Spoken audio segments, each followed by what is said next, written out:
Senate Democratic leader Chuck Schumer caught on a hot mic on the Senate floor describing his advice to President Trump to deal with both Democrats and Republicans in Congress.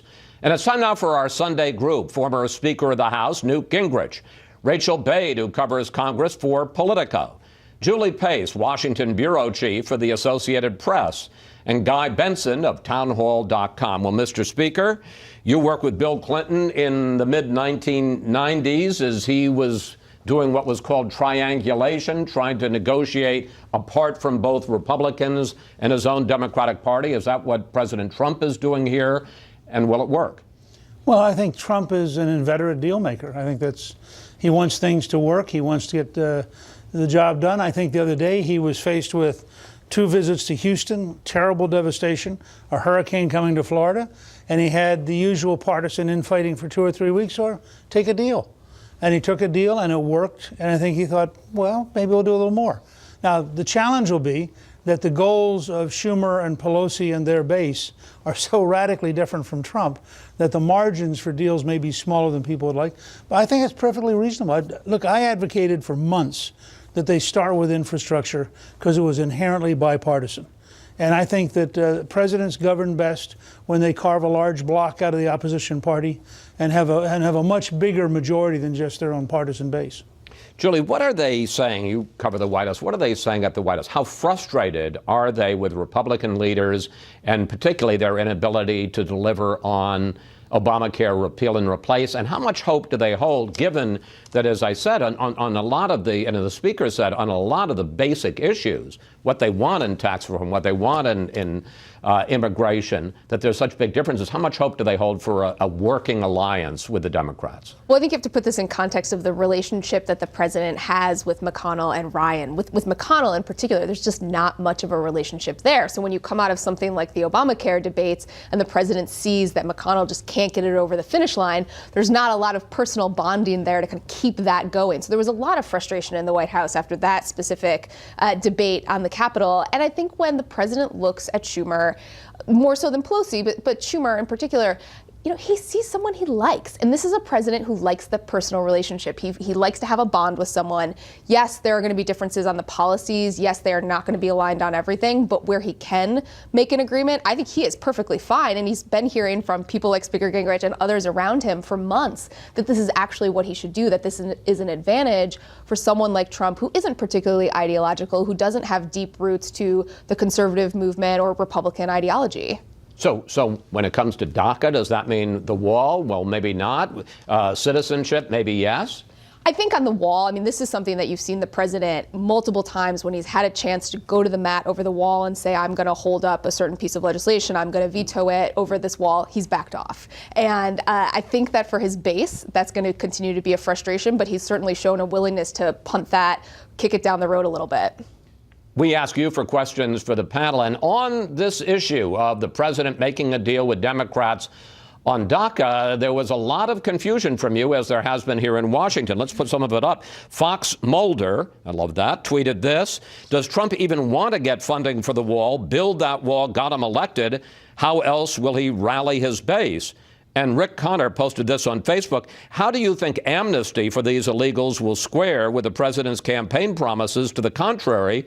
Is this just a negotiating ploy to get his agenda through, wall and all? Guy, how do you answer them? That's what everyone is trying to figure out in this town, including, I think, both senators that you just interviewed a little while ago.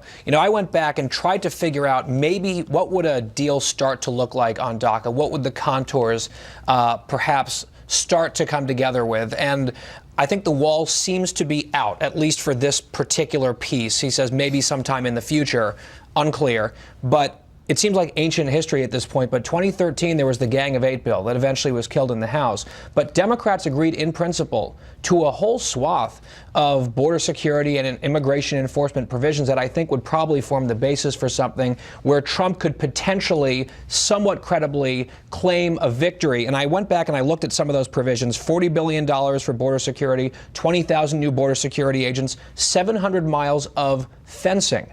That's a physical border. That was in Gang of Eight, agreed to in the so-called border surge. So there's a chance that while the wall might be part of a DACA deal, there could be something that could be spun as or framed as a wall or a physical barrier. And how do you think, I mean, it's crazy to ask you what's the base going to do, but I'm going to ask you, what do you think the reaction of the real Trump hardliners, the real base, will be if they get a deal on DACA that includes citizenship and doesn't include a wall as it had been commonly thought to exist? Well, last week I had a long car ride, so I listened to talk radio for about 6 hours straight.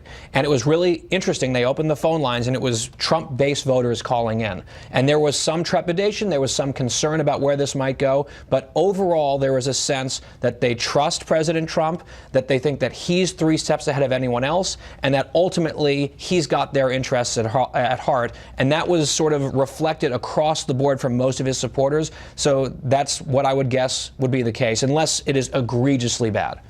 Rachel, from your post covering Capitol Hill, what do you think are the prospects for a deal that can be passed on DACA and the prospects for a deal on tax reform? You talk to Republicans right now, they would tell you a slim chance in terms of the White House striking a deal with Democrats and get it over the line while cutting out GOP leadership. You know, you mentioned that a lot of the base still has faith in Trump, and they see this. They say he knows our interests. He's going to do what is best for us. There's a totally different feeling on Capitol Hill with GOP leadership. I heard a lot of frustration and questioning about what is this strategy? What is the end game here? Basically, you know, Republicans control both houses of Congress, you know, so cutting out leadership is not the smartest thing for the president at this point in time. At least Republicans will tell you that. For instance, take the DACA deal.